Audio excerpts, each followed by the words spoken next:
नमस्कार दोस्तों, स्वागत है आप सभी का उदय कैपिटल के इस यूट्यूब चैनल पर। और मेरा नाम है अनिल दवे। आज मैं आपसे बात करूंगा म्यूचुअल फंड सही है। हमने इस चैनल के माध्यम से आप सभी के लिए एक मंथली इन्वेस्टर एजुकेशन प्रोग्राम का एजेंडा रखा है, जिसके माध्यम से वो सारे निवेशक जो पहली बार निवेश करना चाहते हैं या जिन लोगों ने निवेश किया है, और उन लोगों को हम एजुकेट करने के लिए, एडवाइस देने के लिए इस चैनल के माध्यम से मंथली इन्वेस्टर एजुकेशन का प्रोग्राम हमने स्टार्ट किया है। तो आप सभी से रिक्वेस्ट है, जो लोग इस चैनल पर नए हैं, सबसे पहले इस चैनल को सब्सक्राइब करें और हमारे साथ अगले 35 से 40 मिनट तक बने हुए रहें, जिससे कि आपको इस सीरीज़ के बारे में, इस इन्वेस्टमेंट और वेल्थ क्रिएशन की जर्नी के बारे में मालूम चल सके। और अंत तक बने रहने पर अगर वीडियो अच्छा लगता है तो इसको ज़रूर लाइक करें और अपने मित्रों के साथ शेयर भी करें। चलिए स्टार्ट करते हैं। मैं इस जर्नी में आपको पहले हम अपने बारे में बताएंगे, कुछ न्यू इनिशिएशंस के बारे में डिस्क्राइब करूंगा, और फिर म्यूचुअल फंड सही है कि कैंपेनिंग के बारे में मैं आपसे डिस्कस करूंगा। चलिए स्टार्ट करते हैं।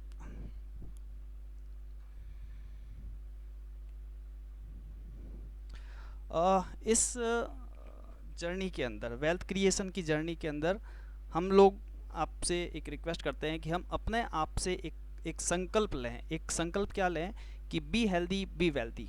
हम लोग बेसिकली दो चीज़ों पे काम करते हैं। हमारे हिंदू शास्त्र भी यही कहते हैं कि पहला सुख निरोगी काया, दूसरा सुख घर में माया। यानी कि पहला हम अपने आप को हेल्दी रखें और दूसरा उसके बाद हम अपने आप को वेल्दी बनाएं। तो हेल्दी रखने के लिए कुछ एक्टिविटीज़ करनी होती हैं जो गुड हेल्थ के लिए हैं। Just for go for morning walk, वो आपको हेल्दी रखता है लाइफ लॉन्ग। और अनदर थिंग, हम कुछ हेल्दी फूड लें, है ना। जंक फूड, फास्ट फूड को अवॉइड करते हुए हेल्दी फूड की तरफ बढ़ें, तो हमारे हेल्दी रहने के चांसेस बढ़ते हैं लंबे समय तक। इसके साथ मैं बात करूंगा अभी आपसे वेल्थ के बारे में। हेल्थ एक अलग सेगमेंट है, लेकिन इसके साथ साथ मैं आपसे, आज का विषय हमारा वेल्थ पर है, तो मैं वेल्थ के बारे में बात करूंगा। वेल्थ को हम किस प्रकार प्रोटेक्ट कर सकते हैं।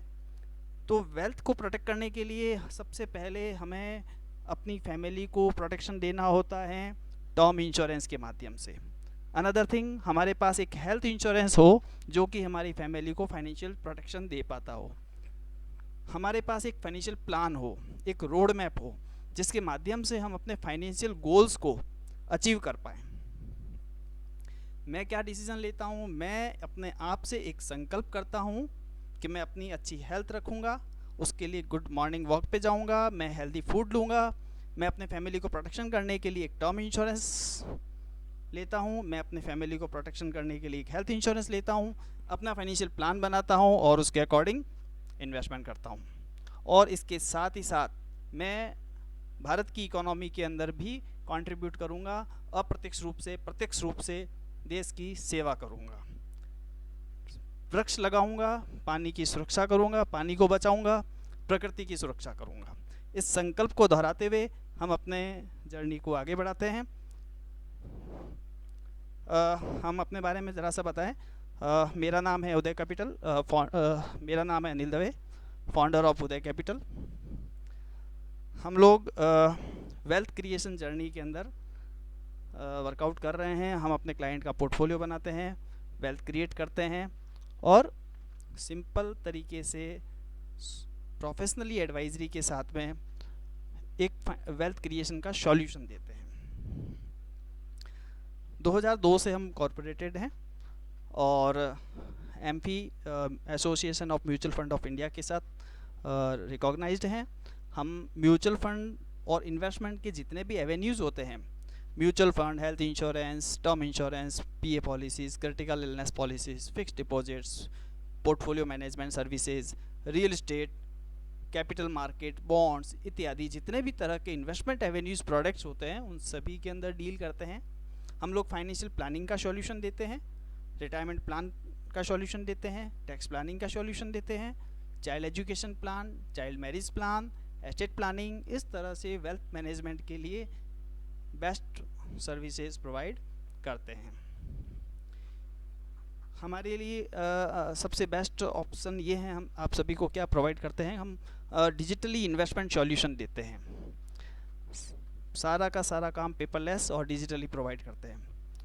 एक ही स्पॉट पर आपको सारे इन्वेस्टमेंट एवेन्यू यहाँ पे मिल जाते हैं।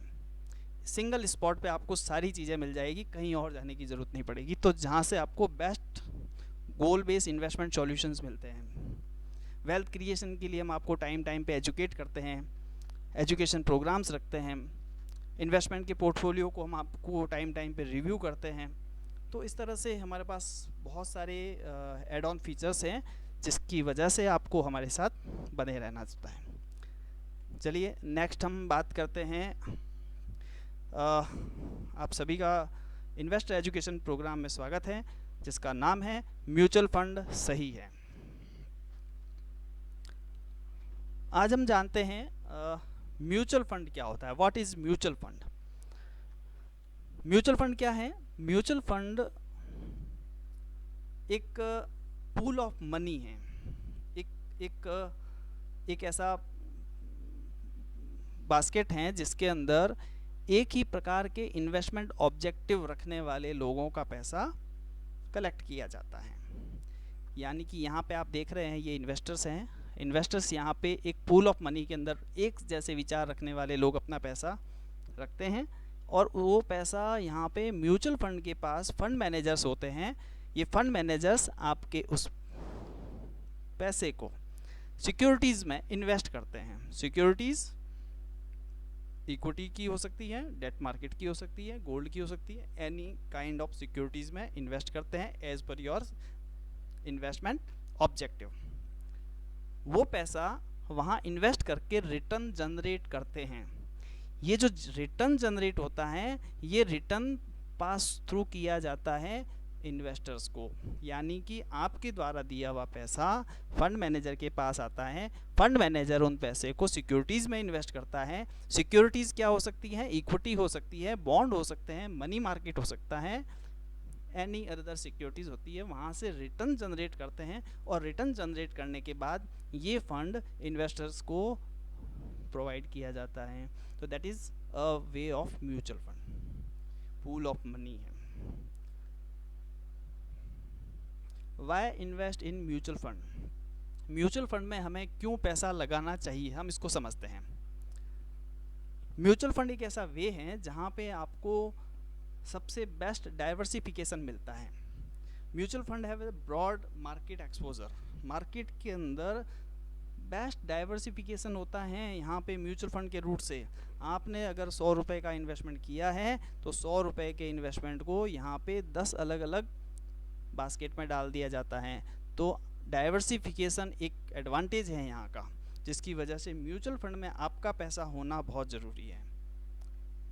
म्यूचुअल फंड अफोर्डेबल है, बहुत इजी टू अफोर्डेबल है। यहाँ पे आप मिनिमम 500 रुपये से भी इन्वेस्टमेंट स्टार्ट कर सकते हो। लो मिनिमम बहुत छोटे से छोटे अमाउंट से आप म्यूचुअल फंड के अंदर इन्वेस्टमेंट कर सकते हो। अफोर्डेबल है, इजी टू अफोर्ड है, हर किसी के पॉकेट अलाउ करती है, इतना इजी है। Simplicity, mutual funds are easy to understand, इतना सरल है, इसको समझना कॉम्प्लिकेटेड नहीं है। तो म्यूचुअल फंड में निवेश इसलिए भी करना चाहिए।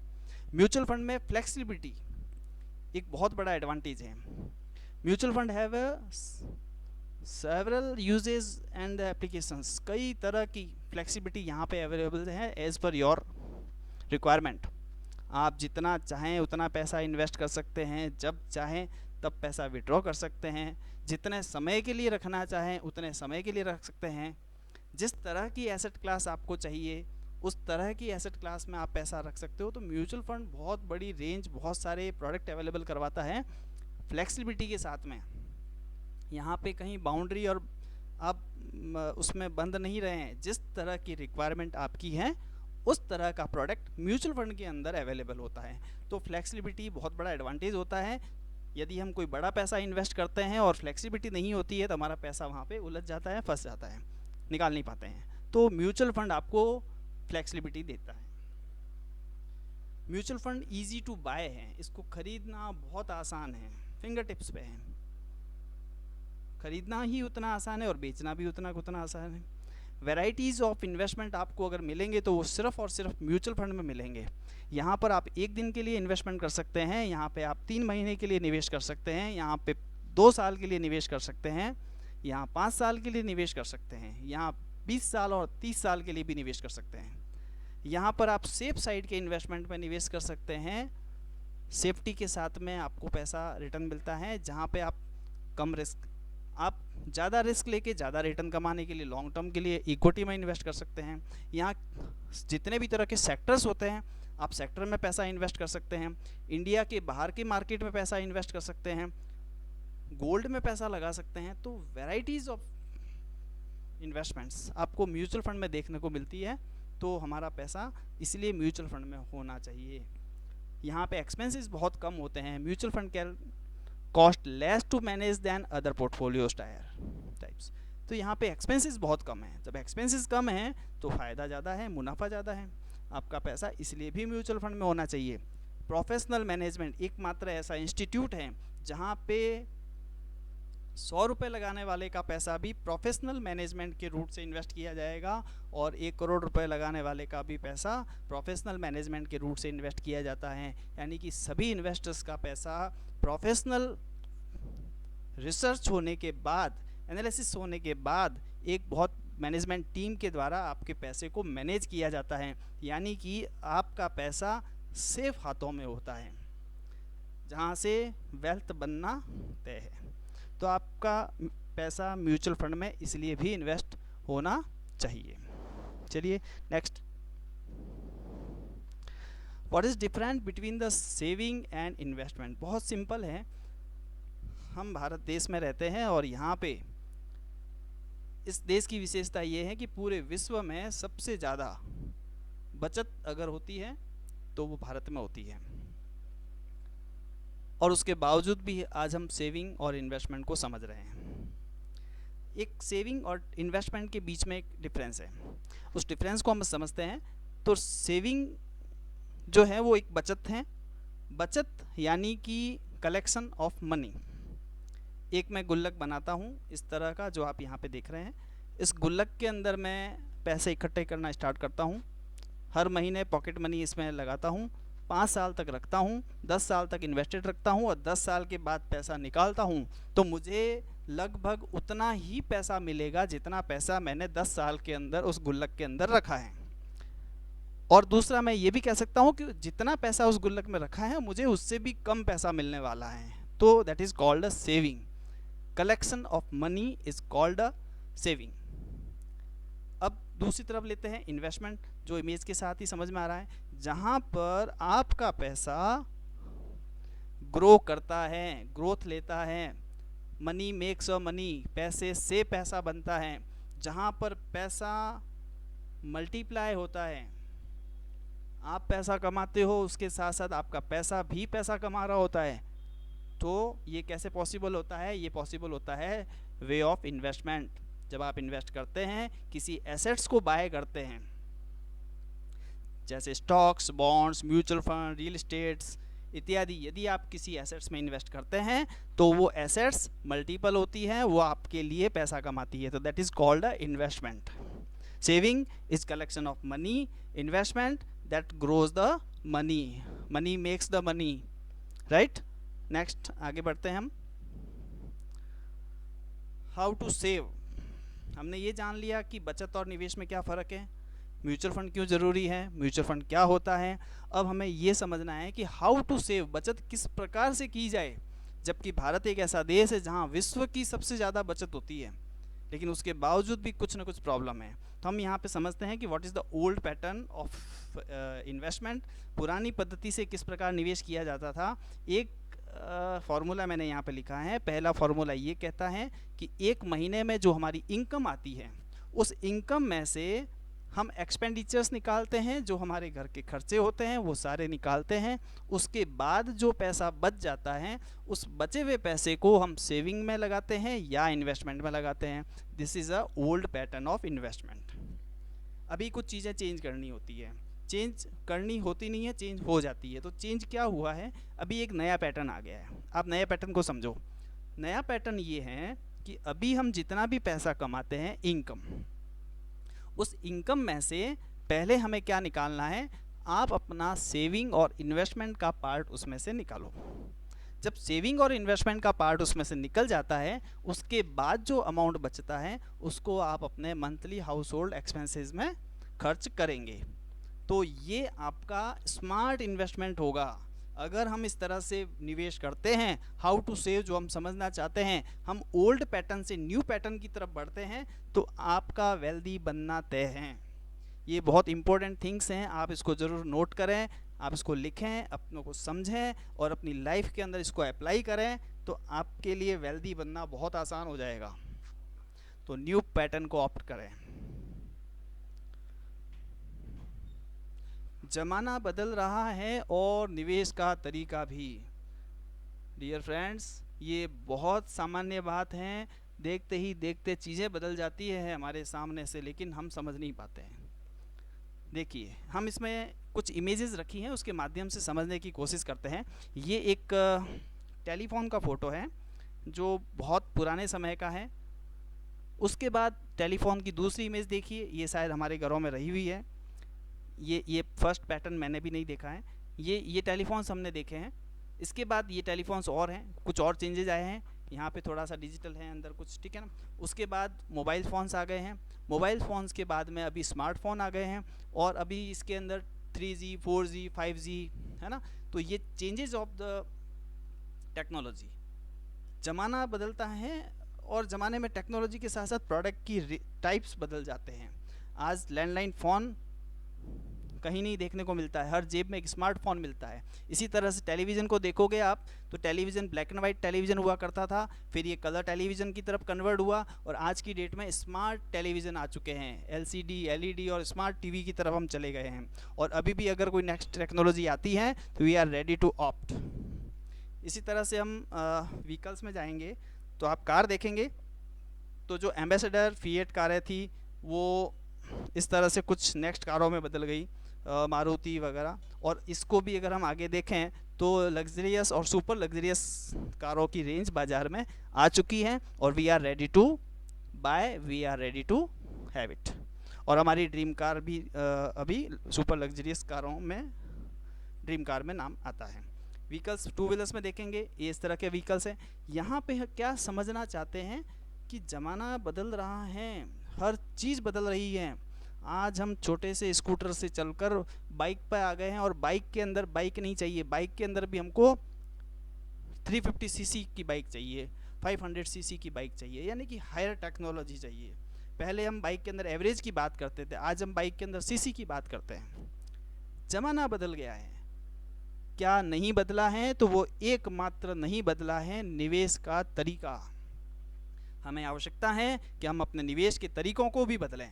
तो इस इमेज के माध्यम से हम यही समझना चाहते हैं कि जब हम हर तरह के प्रोडक्ट के अंदर अपग्रेड होते हैं, तो इन्वेस्टमेंट के अंदर भी हमें अपग्रेड होने की ज़रूरत है, हमें बदलाव करने की ज़रूरत है। हमें पुराने पद्धति के इन्वेस्टमेंट से हटकर नए आज के ज़माने के इन्वेस्टमेंट की तरफ बढ़ना चाहिए।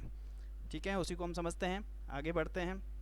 जब हम निवेश करते हैं तो एक बहुत बड़ा चैलेंज, एक बहुत बड़ी समस्या हमें, या एक चिंता हमें खाए जाती है।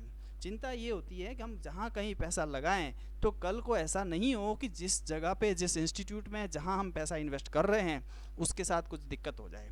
तो हम हमेशा क्या देखते हैं कि कुछ गवर्नमेंट से रेगुलेटरी होना चाहिए, कुछ गवर्नमेंट की अथॉरिटी होनी चाहिए, तो हम वहाँ पैसा लगाना अपना ठीक समझते हैं। मैं आपको ये बताना चाहता हूँ, देखिए सर, यहाँ पे RBI लिखा हुआ है, this is the reserve bank of India. ये भारत सरकार का है। ये एक गवर्निंग बॉडी है जो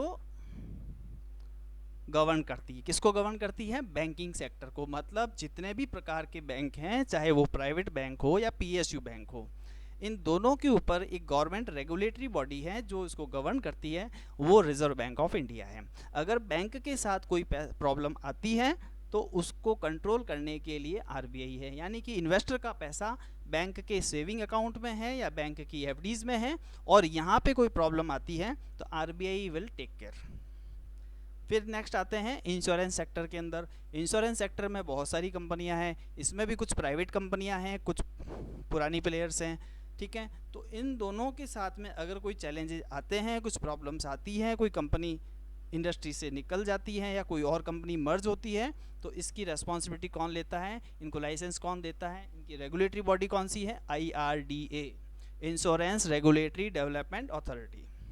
ये वो इंस्टीट्यूट है जो इनको गवर्न करता है, इनके लिए कानून बनाता है, नियम कानून कायदे बना के इनको गवर्न करता है। नेक्स्ट आगे बढ़ते हैं, PFRDA, provident fund regulatory development authority. ये वो इंस्टीट्यूट है जो provident fund, employ provident fund और नेशनल पेंशन स्कीम, इन तीनों को रेगुलेट करता है। ये भी एक गवर्नमेंट इंस्टीट्यूट है PFRDA, जो provident fund, employ provident fund, NPS, इसको रेगुलेट करता है। नेक्स्ट आगे आते हैं, stock exchange board of India, ये सेबी कहलाता है। सेबी इक्विटी मार्केट को, स्टॉक मार्केट को गवर्न करता है, जहाँ पे शेयर ट्रेड होते हैं। अगर यहाँ पे कुछ प्रॉब्लम्स आती हैं तो इनके लिए कानून कायदे बनाने का काम सेबी का रहता है। पोस्ट ऑफिस सेंट्रल गवर्नमेंट का है, govern by central government. Next आगे बढ़ते हैं, म्यूचुअल फंड। म्यूचुअल फंड एक ऐसा इंस्टीट्यूट है जिसको, म्यूचुअल फंड एकमात्र ऐसा इंस्टीट्यूट है जिसको दो गवर्निंग बॉडी मैनेज करती है। One of the SEBI, stock exchange board of India, and another is AMFI, association of mutual fund of India. दो गवर्नमेंट बॉडी हैं जो म्यूचुअल फंड को गवर्न करती है, रेगुलेट करती है। अभी तक हमने जो भी नाम देखे ना, बैंकिंग को RBI, इंश्योरेंस को IRDA, प्रोविडेंट फंड को PFRDA, स्टॉक एक्सचेंज को सेबी, पोस्ट ऑफिस को सेंट्रल गवर्नमेंट, म्यूचुअल फंड को double government regulatory body SEBI and MP, यानी कि म्यूचुअल फंड में निवेश किया हुआ पैसा आपका डबल सिक्योर्ड है, क्योंकि यहाँ पे double government regulatory body work कर रही है। समझना ये है कि म्यूचुअल फंड सही है। अब म्यूचुअल फंड में आते हैं तो एक कैंपेनिंग चल रखी है MP के द्वारा, association of mutual fund of India, जिन्होंने आम लोगों को समझाने के लिए एक म्यूचुअल फंड सही है नाम से एक कैंपेनिंग चलाया है। उस कैंपेनिंग का ही ये पार्ट है। उसमें आता है, हम कम समय के लिए लिक्विड फंड में निवेश करो, म्यूचुअल फंड सही है। म्यूचुअल फंड सही कैसे हैं, लिक्विड फंड क्या होता है, हम इसको समझते हैं। What is liquid fund? Mutual fund के अंदर एक इन्वेस्टमेंट है जो लिक्विड फंड के नाम से जाना जाता है। लिक्विड फंड एक ऐसा फंड है जो बैंक सेविंग अकाउंट का सब्स्टिट्यूट देता है आपको, जहां पर किसी प्रकार का कोई एंट्री या एग्जिट लोड नहीं लगता है, किसी प्रकार के कोई चार्जेस नहीं लगते हैं। जितना पैसा आपने दिया वो पूरा इन्वेस्ट होता है, और जब भी पैसा विड्रॉ करते हो तो without paying any charges you will get the fully amount. Mutual fund इस इन्वेस्टमेंट को कहाँ इन्वेस्ट करता है? म्यूचुअल फंड इन्वेस्ट करता है CD, CP और treasury bill, commercial paper, certificate of deposit और ट्रेजरी बिल्स, ये डेट सिक्योरिटीज़ होती है जो शॉर्ट टर्म के लिए होती है। तो म्यूचुअल फंड लिक्विड फंड में आया हुआ पैसा CD, CP और ट्रेजरी बिल में इन्वेस्ट करता है। इन्वेस्टर इसमें कितना पैसा लगा सकता है? मिनिमम 5,000 रुपये से लेके कोई भी इन्वेस्टमेंट कर सकते हैं। कितने समय के लिए हम यहाँ पे पैसा रख सकते हैं? यहाँ पे आप 1 दिन के लिए पैसा रख सकते हैं, 10 दिन के लिए रख सकते हैं, 1 महीने के लिए रख सकते हैं, 2 महीने, 3 महीने। Liquid fund do not invest in equity market. Liquid fund share बाजार में पैसा नहीं लगाता है। Most important thing, mutual fund का मतलब ये नहीं है कि सारा का सारा शेयर बाजार। म्यूचुअल फंड में जो लिक्विड फंड है ये शेयर बाजार में पैसा नहीं लगाता है। यहाँ पर आप 1 दिन के लिए पैसा इन्वेस्ट कर सकते हो और बैंक सेविंग अकाउंट से थोड़ा ज़्यादा पैसा अर्न कर सकते हो। चलो इसको समझते हैं। लिक्विड फंड में एक्स्ट्रा क्या है? एक्स्ट्रा ये है एवरेज बैलेंस, यानी कि हमने यहाँ पे लिया है इनकम अर्न इन 1 ईयर। एक सेविंग अकाउंट होता है, एक करंट अकाउंट होता है। सेविंग अकाउंट एक रिटेल इन्वेस्टर्स के लिए, आम लोगों के लिए। करंट अकाउंट जो होता है वो व्यापारी वर्ग के लिए होता है, वो अपना करंट अकाउंट ओपन करवाते हैं। बैंक के सेविंग अकाउंट में जब हम पैसा रखते हैं तो बैंक सेविंग अकाउंट हमको आज की डेट में 3.5% की ब्याज दर से पैसा देता है। ये कैलकुलेशन मैंने कुछ महीने पहले ली थी जब 4% की ब्याज दर थी, तो एक बार समझने के लिए हम 4% ही रखते हैं। बैंक सेविंग अकाउंट अगर 4% का अगर हमें इंटरेस्ट देता है तो सेविंग अकाउंट के अंदर 50,000 रुपये का इन्वेस्टमेंट करने पर हम 1 साल के अंदर 2,000 रुपये की अर्निंग करते हैं।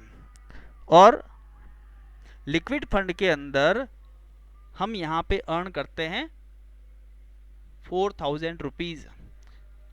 बैलेंस, एवरेज बैलेंस 50,000 अगर हमने सेविंग अकाउंट के अंदर रखा तो सेविंग अकाउंट में 4% की ब्याज दर से यहाँ पे अर्न करते हैं 2,000 रुपये, लिक्विड फंड में अर्न करते हैं 4,000 रुपीज़। 1,00,000 रुपये मैंने अगर सेविंग अकाउंट में रखा तो मैं यहाँ पे अर्न करता हूँ 1 साल के अंदर 4,000 रुपये, और लिक्विड फंड में अर्न करता हूँ 8,000 रुपये। करंट अकाउंट के अंदर मुझे किसी प्रकार का कोई इंटरेस्ट नहीं मिलता है तो मैं यहाँ पे अर्न करता हूँ 0 रुपीज़। अगर मेरा 5,00,000 रुपये का इन्वेस्टमेंट सेविंग अकाउंट में रहता है तो 5,00,000 रुपये पे 4% की ब्याज दर से मैं 20,000 रुपये कमाता हूँ, और करंट अकाउंट के अंदर मैं अर्निंग होती है मेरी 0, और लिक्विड फंड में यही पैसा रखने पर 40,000 रुपीज़ अर्न करता हूँ। अब समझना ये है कि हम यहाँ पे एडिशनली कितना अर्न कर रहे हैं। सेविंग अकाउंट के अंदर आप 5,00,000 रुपये पे देखोगे तो एडिशनली हम 20,000 रुपये अर्न कर रहे हैं, और यही अगर करंट अकाउंट है तो करंट अकाउंट के अंदर 40,000 रुपीज़ का हम एडिशनली अर्न कर रहे हैं, क्योंकि करंट अकाउंट के अंदर कोई इंटरेस्ट इनकम नहीं होती है। राइट, नेक्स्ट आगे बढ़ते हैं।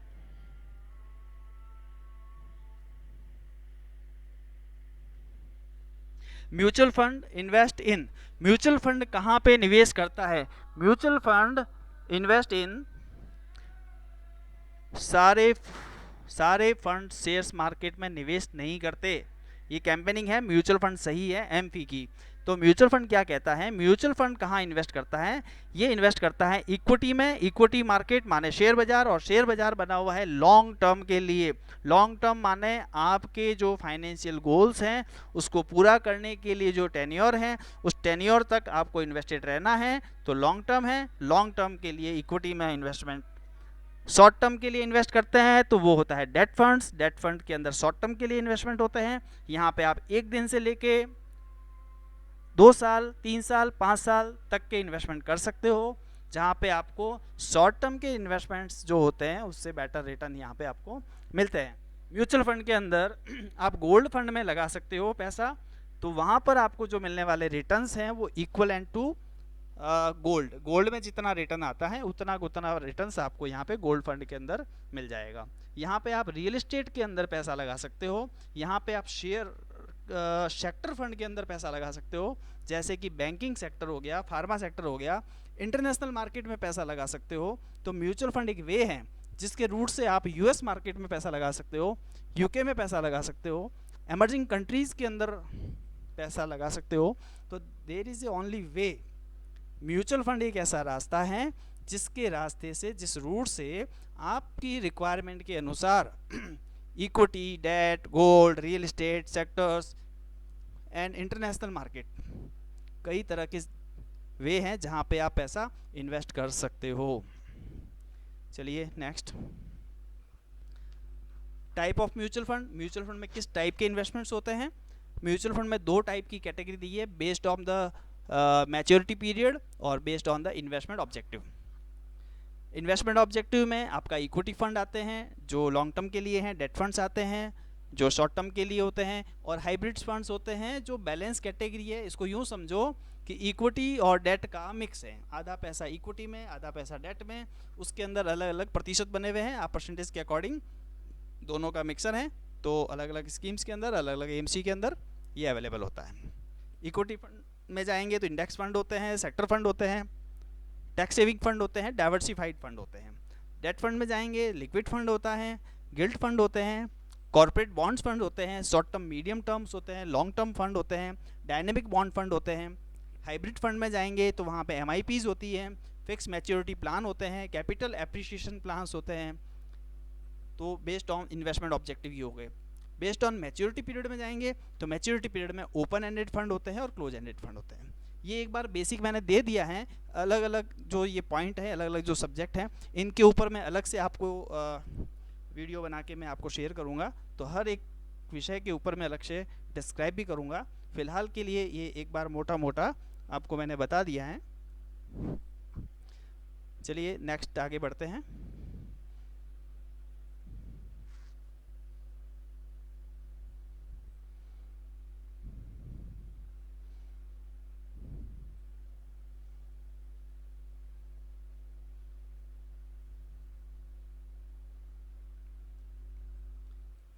म्यूचुअल फंड की पूरी कैटेगरी हमने यहाँ पे बता दी है। एक मैच्योरिटी बेस होता है और एक इन्वेस्टमेंट ऑब्जेक्टिव के आधार पे होता है। ये वही चीज़ें हैं, इसको और तरीके से बताया है। इन्वेस्टमेंट ऑब्जेक्टिव में जाते हैं तो यहाँ पे 3 तरह के इन्वेस्टमेंट्स और मिलते हैं। फिलोसफी ऑफ इन्वेस्टमेंट है ये, that is called SIP, systematic investment plan. Investment objective में दूसरा आता है SWP, जो कि सिस्टमेटिक विड्रॉवल प्लान कहलाता है, और तीसरा है STP, सिस्टमेटिक ट्रांसफ़र प्लान कहलाता है। ये ऑब्जेक्ट हैं किस तरह से हम इन्वेस्ट करें। एक स्कीम से दूसरी स्कीम में पैसा ट्रांसफ़र करते हैं, उसको STP कहते हैं। एक स्कीम से आपके बैंक में पैसा ट्रांसफ़र करते हैं, उसको SWP कहते हैं। और अपने बैंक से पैसा निकलकर म्यूचुअल फंड की किसी स्कीम में इन्वेस्ट होता है, उसको SIP कहते हैं, सिस्टमेटिक इन्वेस्टमेंट प्लान। फिर आता है एसेट इन्वेस्टेड, हम जहाँ पैसा लगाते हैं वो that is called asset. Asset कौन सी हैं? इक्विटी फंड एसेट क्लास हैं, डेट फंड एसेट क्लास हैं, लिक्विड फंड एक एसेट क्लास हैं, और बैलेंस फंड एक प्रकार की एसेट क्लास हैं, जो इक्विटी और डेट का या गोल्ड का मल्टी एसेट हो गया एक तरह से।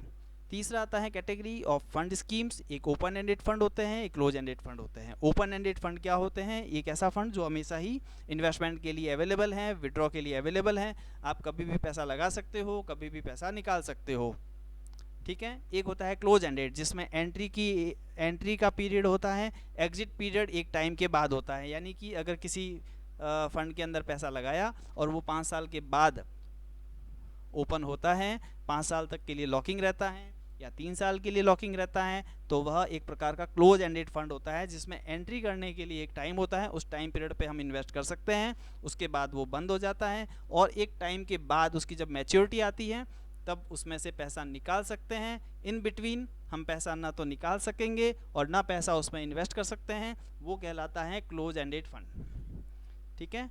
नेक्स्ट आगे बढ़ते हैं। Investing in mutual fund through SIP, थोड़ा थोड़ा करके भी इन्वेस्ट किया जा सकता है। ये एमफी की कैंपेनिंग है, म्यूचुअल फंड सही है, इसको समझते हैं। थोड़ा थोड़ा करके भी निवेश किया जा सकता है, मतलब कि हम अपनी रेकरिंग इनकम है उसमें से थोड़ा थोड़ा पैसा बचत के रूप में जमा करें तो उसको SIP कहते हैं, सिस्टमेटिक इन्वेस्टमेंट प्लान कहते हैं। वेल्थ क्रिएशन का एक मैजिकल फार्मूला मैं आपको शेयर कर रहा हूँ, ये बहुत इंपॉर्टेंट है, आप ज़रूर इसको नोट कीजिए। स्टार्ट अर्ली, वेल्थ उन्हीं लोगों की बनती है जो इन्वेस्टमेंट जितना जल्दी स्टार्ट करते हैं। नंबर 2, इन्वेस्ट रेगुलरली, उन्हीं लोगों का पैसा बनता है जो नियमित रूप से निवेश करते हैं। और तीसरा सबसे ज़्यादा महत्वपूर्ण है, वो ये है investment in right asset class. Right asset class, investment in right asset class. Right asset class क्या होती है? एक ऐसी एसेट क्लास जो आपको अच्छा रिटर्न कमा के दे। अच्छा रिटर्न क्या? अच्छे रिटर्न की क्या डेफिनेशन? रिटर्न सारे ही अच्छे होते हैं। राइट एसेट क्लास वह एसेट क्लास कहलाती है जो आपको महंगाई से ज़्यादा रिटर्न देता हो, जो टैक्स फ्री रिटर्न देता हो, वो आपकी asset class right asset class होगी। इसको मैं थोड़ा और आगे समझाऊंगा किस तरह से ये राइट एसेट क्लास होती है एंड किस प्रकार से आप यहाँ पे पैसा बना सकते हो। तो SIP is the way, SIP is the tool to create a wealth. एक एग्जांपल दिया है यहाँ पे, मंथली इन्वेस्टमेंट अगर किसी ने 10,000 रुपये पर मंथ किया है और 20 साल तक वो इन्वेस्टेड रहा है ABSL इक्विटी फंड ग्रोथ के अंदर, आदित्य बिरला सन लाइफ का इक्विटी फंड है ग्रोथ ऑप्शन के साथ में, तो 20 सालों के अंदर वो कितना पैसा जमा करा रहा है? 10,000 रुपये पर मंथ के हिसाब से एक साल में पैसा जमा करवाता है 1,20,000 रुपये। 1,20,000 के हिसाब से 20 सालों के अंदर जो पैसा इन्वेस्टमेंट होता है वो होता है 24 लाख रुपए। 24 लाख रुपए जमा कराने के बाद उसकी जो वैल्यू आ रही है 20 सालों के बाद में, वो यहाँ पे कितनी आ रही है? 1,94,99,609 रुपए।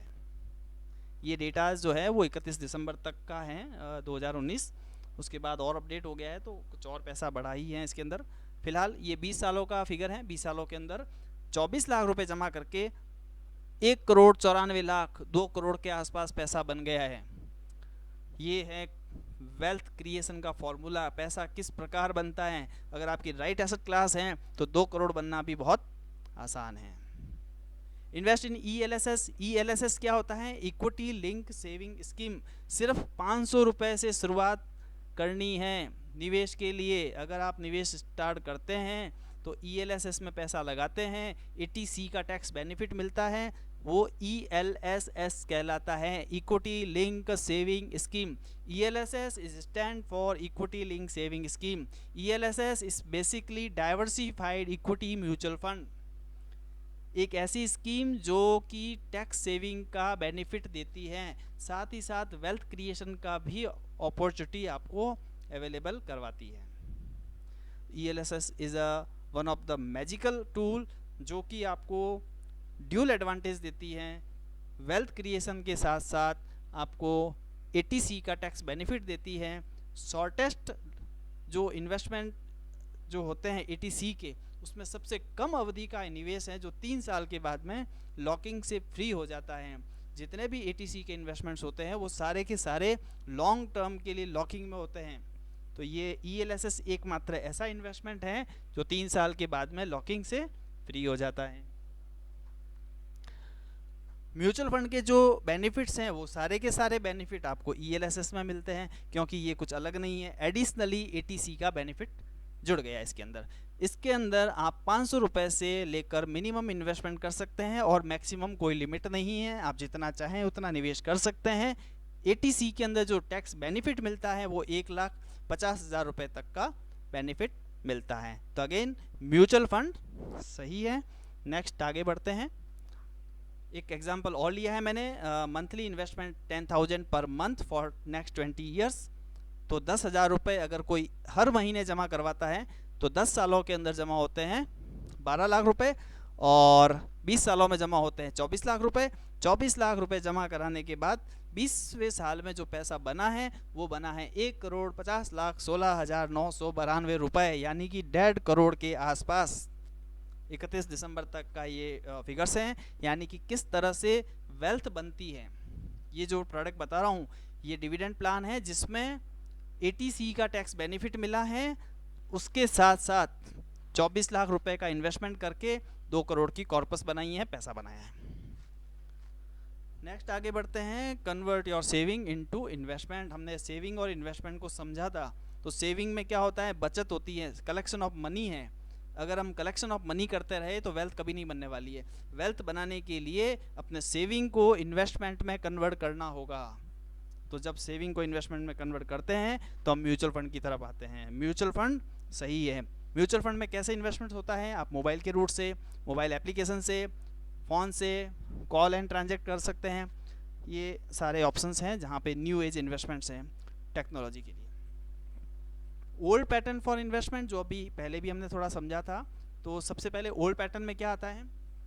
बैंक का सेविंग अकाउंट। सबसे पहले हमारी जो कमाई आती है, जो सैलरी आती है, जो बिजनेस से पैसा आता है, हम सेविंग अकाउंट में बचत का पैसा रखते हैं, ठीक है। उसका मैं आपको न्यू पैटर्न बता रहा हूँ, न्यू पैटर्न फॉर इन्वेस्टमेंट। तो बैंक सेविंग अकाउंट का जो इन्वेस्टमेंट है उसको आप कन्वर्ट करके आप रखें यहाँ पे लिक्विड फंड में।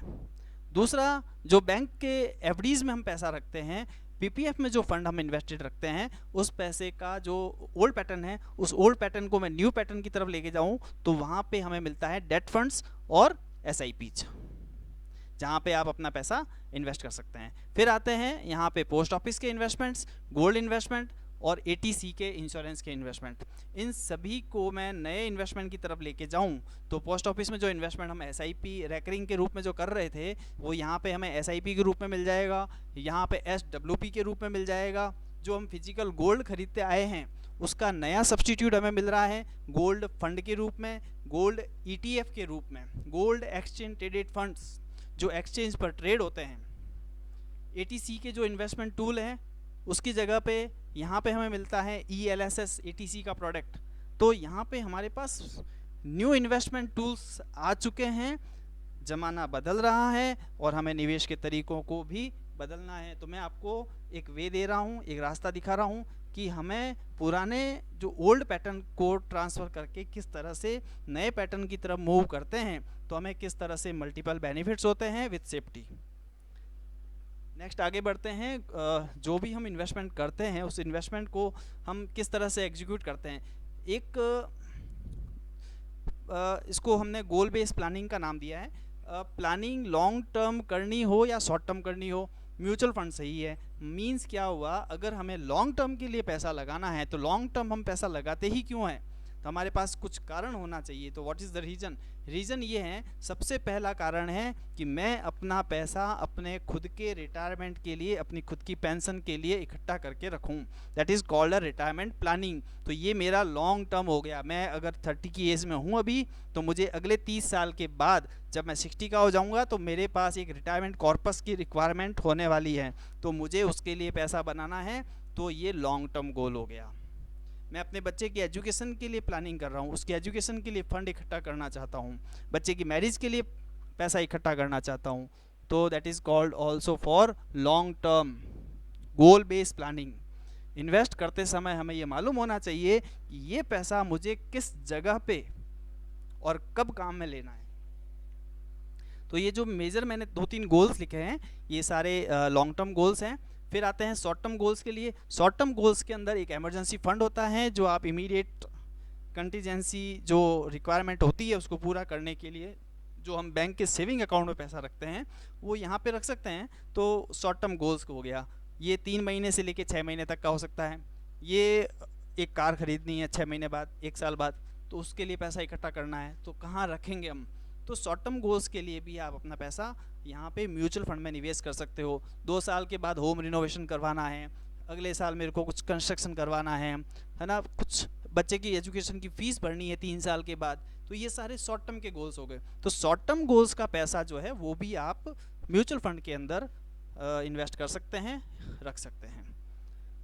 नेक्स्ट आगे आते हैं गोल बेस्ड प्लानिंग। मैंने बताया अभी, जिस तरह से हमें कोई भी काम करना होता है, या हमने देखा है जहाँ तक कि बड़ी इमारतें, बड़ी मंजिलें, बड़ी बिल्डिंग्स जो भी बनती है वो ऐसे ही नहीं बन जाती। उसके लिए पहले एक रोड मैप बनता है, इंजीनियर से बात की जाती है और वो पूरा नक्शा बनाते हैं, पूरा रोड मैप तैयार होता है कि बिल्डिंग बनने से पहले हमें पता होता है कि ये बिल्डिंग कैसे बनने के बाद कैसे दिखेगी।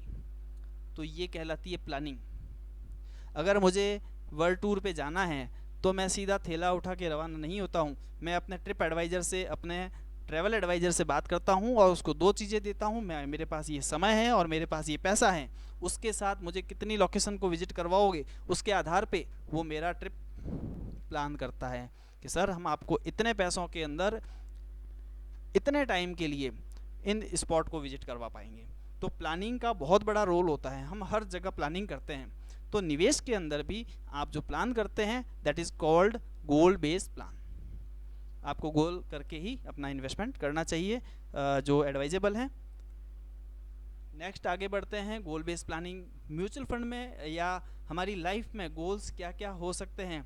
मैंने STG लिखा है, शॉर्ट टर्म गोल्स लिखे हैं, और दूसरी तरफ LTG लिखा है जो कि लॉन्ग टर्म गोल्स है। शॉर्ट टर्म गोल्स क्या होते हैं, जैसे कि एजुकेशन की फ़ीस भरना, एक कार खरीदना, होम रिनोवेशंस करवाना, ये सारे शॉर्ट टर्म गोल्स होते हैं। लॉन्ग टर्म गोल्स क्या होते हैं, चाइल्ड हायर एजुकेशन का लिए प्लान करना, चाइल्ड मैरिज के लिए कुछ कलेक्शन ऑफ मनी, और खुद का रिटायरमेंट, ये सारे लॉन्ग टर्म गोल्स हैं। कुछ फंड हैं जो मुझे इमरजेंसी के रूप में रखना है, that is called emergency fund, जो कि म्यूचुअल फंड के अंदर एक सेविंग अकाउंट के रूप में काम करता है। आपका जो सेविंग अकाउंट का पैसा है वो हम इमरजेंसी फंड के अंदर पार्क करें, जिससे कि आपका पैसा सेफ्टी के साथ पड़ा रहे, रखा हुआ रहे विथ हायर इंटरेस्ट, और आप इस पैसे को कभी भी काम में ले सकते हैं। सबसे पहला प्रश्न आता है जब भी हम निवेश करें, और निवेश करने से पहले ये अमूमन प्रश्न सुनने को मिलता है कि पैसा निकाल कब सकते हैं। तो प्रिय मित्रों, पैसा कभी भी निकाल सकते हो।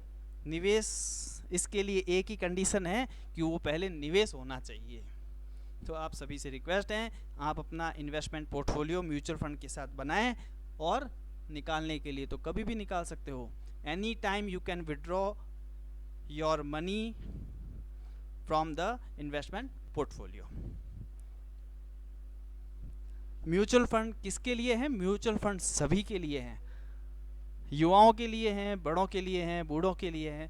म्यूचुअल फंड सबके लिए हैं। म्यूचुअल फंड अगेन सही है।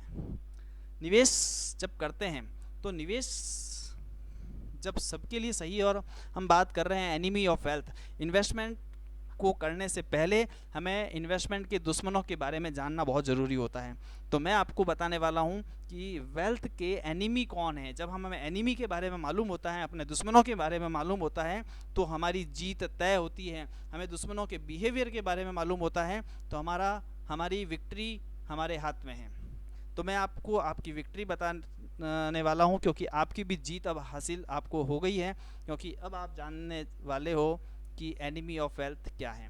एनिमी ऑफ वेल्थ क्या है? जब भी हम पैसा इन्वेस्ट करते हैं तो हमें क्या चीज़ कंसीडर करनी है? नंबर 1, टैक्स को कंसीडर करना है कि जब भी आपका पैसा मैच्योर होता है तो मैच्योरिटी पे मिलने वाला पैसा कितना टैक्सेबल है या टैक्स फ्री है। तो मैच्योरिटी पे मिलने वाला पैसा अगर टैक्सेबल होता है तो आपने जो इंटरेस्ट अर्न किया है उसमें से टैक्स के रूप में पैसा चला जाता है। तो इन्वेस्ट करते समय हमें इस चीज़ को कंसीडर करना भूल जाते हैं और हमारी वेल्थ नहीं बन पाती है। नंबर 2 पे आता है इन्फ्लेशन, यानी कि महंगाई।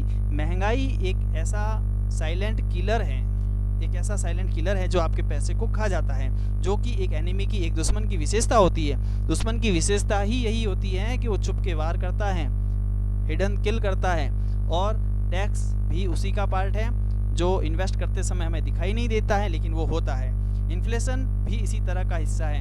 इन्फ्लेशन होता है लेकिन ये आपके पैसे को किल करता है। किस तरीके से किल करता है मैं आपको अगली स्लाइड में बताऊंगा। और आपका थर्ड जो वेल्थ एनिमी ऑफ वेल्थ है वो है इम्पेशेंस। जब आप इन्वेस्ट करते हो लॉन्ग टर्म के लिए और 1 साल 2 साल के बाद आप डिसाइड करते हो कि मुझे मेरा पैसा गिरता हुआ नज़र आ रहा है, पैसा कम होता हुआ नज़र आ रहा है और मैं इस गिरावट को सहन नहीं कर पा रहा हूँ, और इम्पेशेंस होकर आप अपने पैसे को विड्रॉ कर जाते हो, अपने पैसे को निकाल देते हो। तो इम्पेशेंस आपकी वेल्थ को बनाने में सबसे बड़ा बाधक है। तो निवेश के साथ में आपको धैर्य रखना होता है। जो जितना धैर्य के साथ चलता है उतनी जीत उसकी बनी रहेगी। नेक्स्ट आता है 4 नंबर पे, जो है फियर। मुझे इन्वेस्टमेंट करने से इतना डर लगता है कि मैं इन्वेस्टमेंट ही नहीं करता हूँ। तो आपका फियर ही आपका दुश्मन बन जाता है और निवेश नहीं करने देता है। तो हम आपको आपके इस फियर को दूर करने के लिए इस तरह की कॉन्फ्रेंसेज, इस तरह के एजुकेशन प्रोग्राम आपके लिए लेके आते हैं, जिससे कि आपका फियर दूर हो। फियर दूर करने का एक ही रास्ता है, गो थ्रू एजुकेशन। आप जितना एजुकेट होते हो, जितना समझते हो, जितना सीखते हो, उतना आपका फियर दूर होता है, आप आगे बढ़ते हैं, आप निवेश करते हैं, आप वेल्थ बनाते हैं। तो मैंने एक बात बताई थी, what is effect of the inflation on money, कि पैसों के ऊपर महंगाई का क्या असर होता है। तो महंगाई की वजह से क्या होता है कि पैसों की वैल्यू कम हो जाती है, और जब पैसों की वैल्यू कम हो जाती है तो हमें दिखाई नहीं देती है लेकिन कम होती है। इसको समझते हैं कि 1990 के अंदर जो 1 लाख रुपए थे वो 2015 में आते आते उसकी वैल्यू 12,400 रुपये रह गई है। 90 से 95 तक 1 लाख की वैल्यू 65,000, और 95 से लेके 2005 तक आते आते 1 लाख की वैल्यू हो गई 28,000, और 2015 में आते आते 12,000, और अभी हम 2020 में हैं तो उसकी क्या बात करें, उसकी वैल्यू अप्रॉक्स 5,000 के आसपास आ गई होगी। तो ये महंगाई का इफेक्ट है जिसकी वजह से पैसे की वैल्यू कम हो जाती है। महंगाई को थोड़ा सा डिटेल में समझें। महंगाई, इन्फ्लेशन जो है आपके फाइनेंशियल गोल्स का सबसे बड़ा हर्डल है, सबसे बड़ा रोड़ा है। कैसे? देखिए 1990 के अंदर मैंने एक डेटा लिया है, 1990 के अंदर मिल्क की प्राइस मैं शेयर कर रहा हूँ 6 रुपये प्रति लीटर हुआ करता था। 2003 के अंदर आते आते उसकी पर लीटर प्राइस हो गई 13 रुपये, और 2013 में आते आते उसकी हो गई 38 रुपये, और 2020 की बात करें तो अभी 54-55 रुपीज़ पर लीटर दूध की प्राइस है। तो ये दूध की प्राइसेस जो बढ़ रही हैं, चाहे वो पेट्रोल की प्राइस देखो 1990 के अंदर 4 रुपये का पर लीटर था, और 2013 में 56 रुपये प्रति लीटर था, अभी 75 रुपीज़ पर लीटर है। तो ये प्राइजेस जो बढ़ती है वो डे बाय डे नहीं बढ़ती हैं, ओवर ए पीरियड हमें ये प्राइजेस देखने को मिलती है बढ़ी हुई। और ऐसी स्थिति में अगर उसका मैं एवरेज निकालूं कि सालाना किस दर से ये बढ़ रहा है, तो पेट्रोल और डीजल जो बढ़ रहे हैं वो 12% की दर से बढ़ रहे हैं, मिल्क बढ़ रहा है 9% की दर से। इस तरह से बाजार में जितने भी प्रोडक्ट हैं जिसको आप और हम रोज़मर्रा के जीवन में काम में लेते हैं, उसके प्राइजेस ओवर ए पीरियड बढ़े हुए देखने को मिलते हैं। तो जो प्रोडक्ट मैं पहले 100 रुपये में ख़रीद रहा था वो अब मुझे 8% की महंगाई के साथ में 108 रुपये में मिल रहा है, यानी कि 8% की दर से महंगाई बढ़ रही है। तो हर साल उस प्रोडक्ट के दाम 8 रुपये के हिसाब से बढ़ जाते हैं। 100 रुपये का आज है, अगले साल 108 का होगा, उसके बाद 116 रुपये का होगा। इस तरीके से प्रोडक्ट के दाम बढ़ जाते हैं। और जब मैं निवेश करता हूँ तो निवेश पे मुझे क्या रिटर्न मिल रहा है, वो रिटर्न मिल रहा है मेरे को 6%, 7% का रिटर्न मानूँ, 8% का महंगाई समझ लूँ। 1 लाख रुपए का इन्वेस्टमेंट करके मैं 1 साल के बाद में कमाता हूँ 100। ये यहाँ पे समझते हैं रियल रिटर्न। रियल रिटर्न क्या होता है, हमने रिटर्न्स में से इन्फ्लेशन को लेस करना है। मैंने मान लो 8% की ब्याज दर पे पैसा इन्वेस्ट किया और बाज़ार में महंगाई की दर भी 8% है, तो वास्तव में मैंने कितना पैसा कमाया, 1 लाख रुपए का इन्वेस्टमेंट किया, 1 साल के बाद 8% की ब्याज दर से मुझे पैसा मिलता है 1,08,000 रुपये। बाज़ार में उस प्रोडक्ट के दाम जो 1 लाख रुपए थे 1 साल पहले, उसके अंदर 8% की महंगाई बढ़ गई और 1 साल के बाद में उस प्रोडक्ट के दाम हो गए 1,08,000 रुपये। अब 1 साल के बाद जब मैं ख़रीदने जाता हूँ तो मेरे को प्रॉफिट क्या हुआ, 8,000 मैंने इंटरेस्ट में कमाया और 8,000 रुपये इन्फ्लेशन में बढ़ गए। तो real return is zero. Investment menu card मैं आपके साथ शेयर कर रहा हूँ, जिसमें ये बताया गया है कि बाज़ार में जिस तरह से हम होटल में जाते हैं तो हमें एक मेन्यू कार्ड मिलता है, ठीक इसी तरह से मैंने आपके लिए एक इन्वेस्टमेंट मेन्यू कार्ड बनाया है। इस इन्वेस्टमेंट मेन्यू कार्ड में लगभग वो सारे इन्वेस्टमेंट आ गए हैं जहाँ पे हम इन्वेस्ट करते हैं या कर सकते हैं। बैंक एफडी है, पोस्ट ऑफिस है, प्रोविडेंट फंड है, employ provident fund, senior citizen scheme, insurance, ULIP, equity, gold, real estate, mutual fund. इन सभी के अंदर टैक्स बेनिफिट हैं, म्यूचुअल फंड में भी है, सभी जगह है, गोल्ड में नहीं है। रिटर्न्स की बात करें, 6.5% की बैंक एफडी है जो अभी घटकर 5% हो गई है, और ये सभी इंटरेस्ट रेट रिड्यूस हो गए हैं यहाँ पर।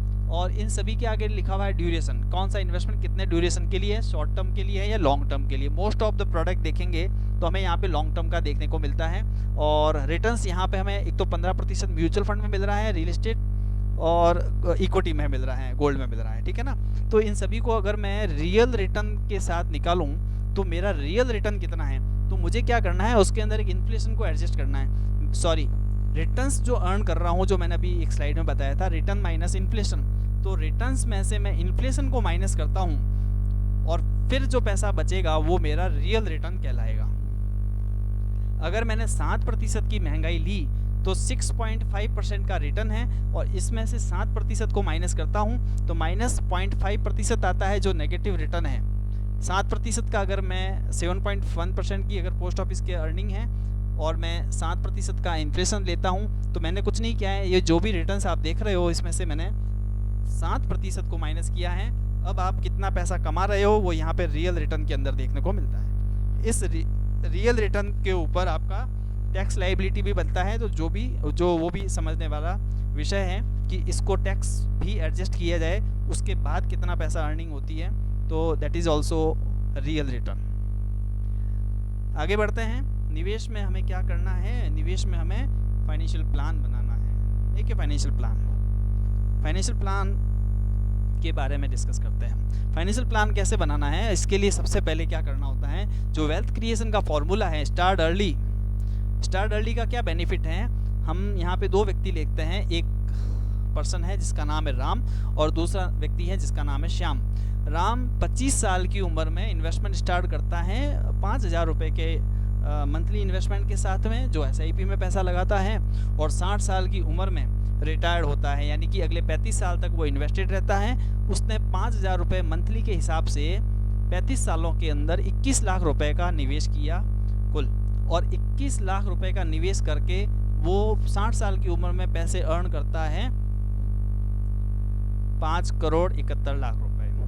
दूसरा व्यक्ति है श्याम, जो 40 साल की उम्र में स्टार्ट करता है, लेट हो चुका है।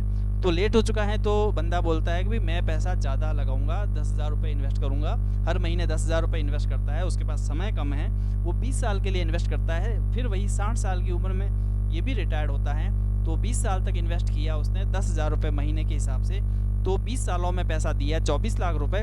24 लाख की जो उसकी वैल्यू बनती है वो बनती है 1,33,00,000। यहाँ पे बेनिफिट जो मैजिक जो है वो ये है कि स्टार्ट अर्ली, जिसने जल्दी स्टार्ट किया वो कम पैसा देकर भी ज़्यादा कॉर्पस बनाता है। यानी कि 21 लाख रुपए देकर वो 6 करोड़ रुपए बनाता है, और ये 24 लाख रुपए देकर भी 2 करोड़ बनाता है। तो स्टार्ट अर्ली एक मैजिकल टूल है। तो इन्वेस्टमेंट को हमें क्या देना होता है? टाइम देना होता है। अपने इन्वेस्टमेंट को टाइम देने से वो ग्रोथ करता है। दूसरा फॉर्मूला है सेव रेगुलरली, नियमित रूप से निवेश करें।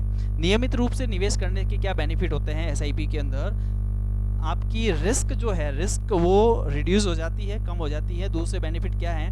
रुपी कॉस्ट का एवरेजिंग होता है। उसका फ़ायदा ये होता है कि average purchase cost will be less, खरीदारी की जो कॉस्ट है वो नीचे आ जाती है। ऑटोमेटेड टाइमिंग हो जाती है। At the higher price less unit, at lower price more unit. जब महंगा हो तो कम खरीदो, जब सस्ता हो तो ज़्यादा खरीदो।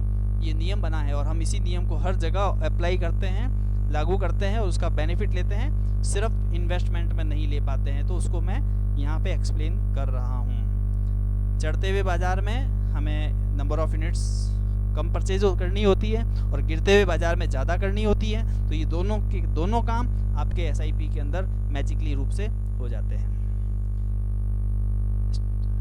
राइट एसेट क्लास के बारे में मैंने कहा था, equity market has out perform all over the investment avenues. जितने भी इन्वेस्टमेंट एवेन्यूज़ हैं उसमें सबसे ज़्यादा ओवर परफॉर्म किया है इक्विटी ने। तो राइट एसेट क्लास का मतलब ये हुआ कि एक ऐसी एसेट क्लास जो महंगाई से ज़्यादा रिटर्न देता है। तो महंगाई का डेटा क्या कहता है? महंगाई कितनी रही है भारत के अंदर? भारत के अंदर महंगाई का डेटा रहा है 8% की महंगाई लेके चलो। ये यहाँ पे देखिए सर, ब्लू कलर की लाइन है 2%।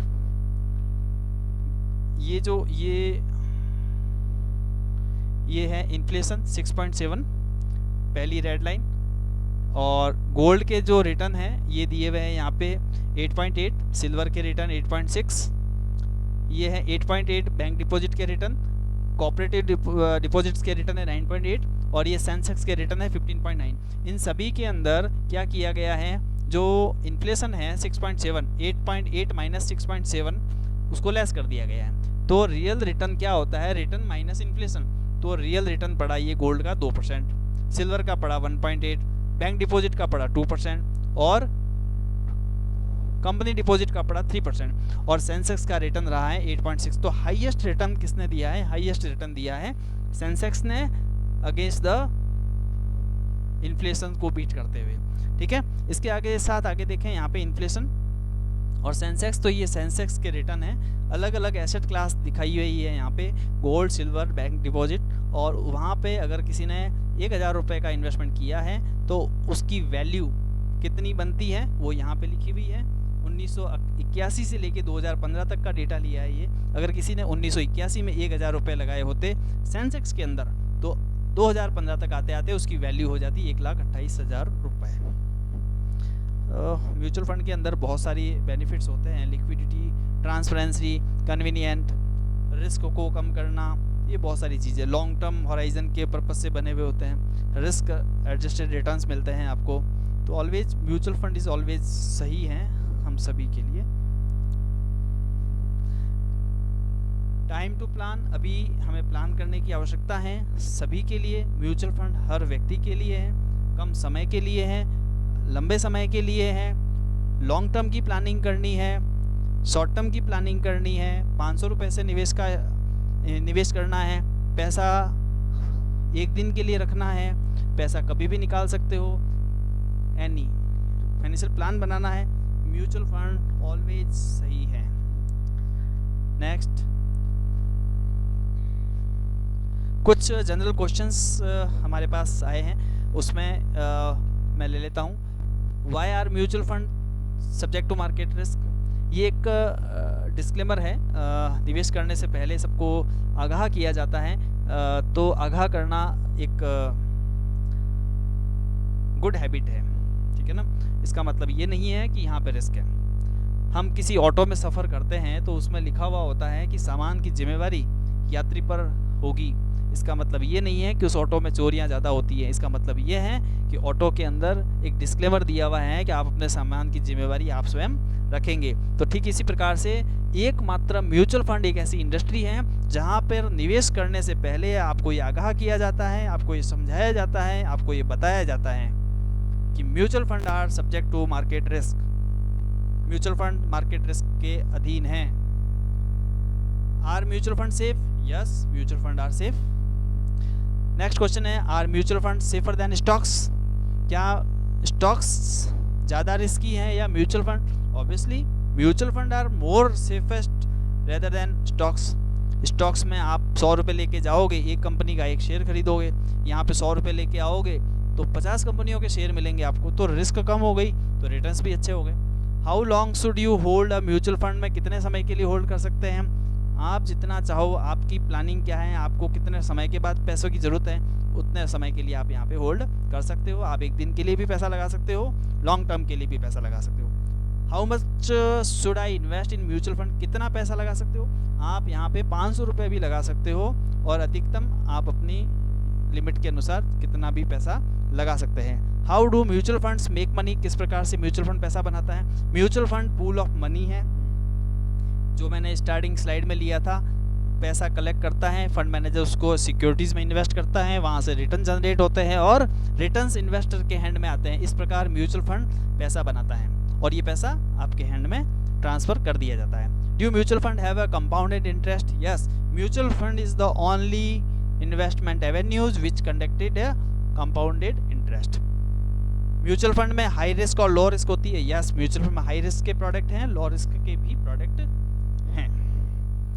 नेक्स्ट आगे बढ़ते हैं। एक चेहरा मैं आपके सामने दिखा रहा हूँ, आप में से बहुत से लोग जानते होंगे और जो लोग नहीं जानते हैं उनको मैं ये बता दूं कि ये वही चेहरा है। ये आपकी ही तरह एक निवेशक हैं जिन्होंने विश्व में इतिहास बनाया है निवेश करके। ये वॉरेन बफेट हैं, जिनका जन्म 1930 में हुआ था। इनकी पहचान ही इस बात से है कि ये निवेश करते हैं। तो आपकी पहचान ही आपका निवेश है। आप जब निवेश करेंगे तो आपकी भी पहचान बनती है। वॉरेन बफेट साहब का मानना है, I made my first investment at the age of 11। I was wasting my time up until then. इनका पहला निवेश 11 साल की उम्र में हुआ था और उस समय उनका ये कहना था कि ये मैंने बहुत ज़्यादा लेट कर दिया निवेश करने में।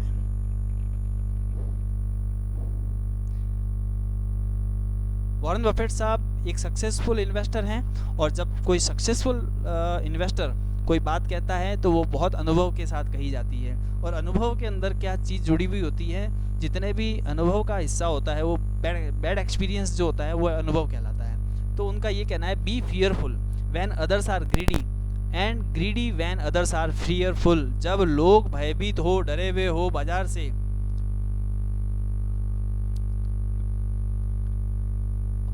तो उस समय आप ग्रीडी हो जाओ।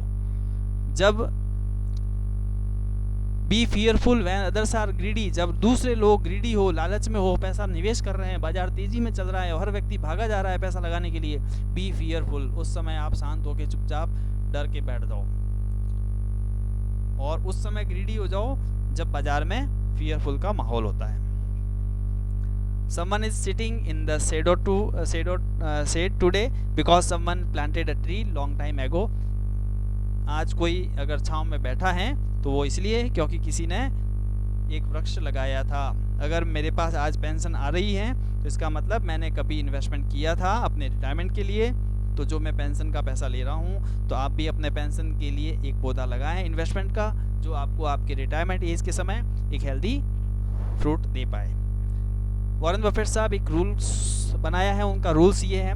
पहला रूल ये है, नेवर लूज मनी, अपने पैसे को कभी नहीं खोएं। और number 2, never forget rule number 1, पहले नियम को कभी नहीं भूलें। इस फिलॉसफी के साथ आप भी चलें, इसको सीखें, समझें और इन्वेस्टमेंट के अंदर कंटिन्यू बने हुए रहें तो आपका भी पैसा बनना तय है। बाजार के उतार चढ़ाव को अपना मित्र समझें, दूसरों की मूर्खता से लाभ उठाइए, उसका हिस्सा मत बनिए। इन्होंने प्रिंसिपल दिए हैं इन्वेस्टमेंट के, इन्वेस्टमेंट को लेके इन्होंने बहुत सी बातें बोली हैं और हर एक बात जो है समुद्र में से मिलने वाले सीप के समान है, मोती के समान है।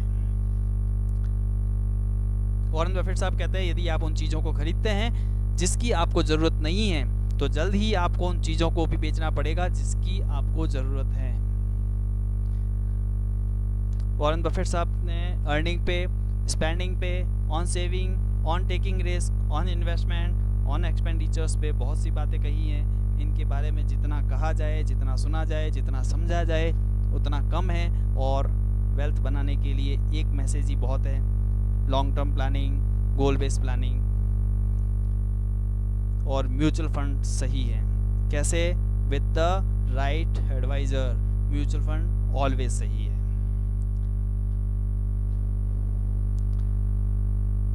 बहुत बहुत धन्यवाद आप सभी का मेरे साथ इस वीडियो में बने हुए रहने तक। और इस वीडियो को सुनकर आपको अगर अच्छा लगा है तो मैं आप सभी से रिक्वेस्ट करूंगा हमारे चैनल को प्लीज़ सब्सक्राइब करें, लाइक करें और अपने साथियों को, अपने मित्रों को, जिसको भी आप म्यूचुअल फंड समझाना चाहते हैं, बताना चाहते हैं, उसके साथ ये वीडियो ज़रूर शेयर करें। और हमारे अपकमिंग वीडियोस हम और लेके आ रहे हैं। तब तक के लिए धन्यवाद बहुत बहुत।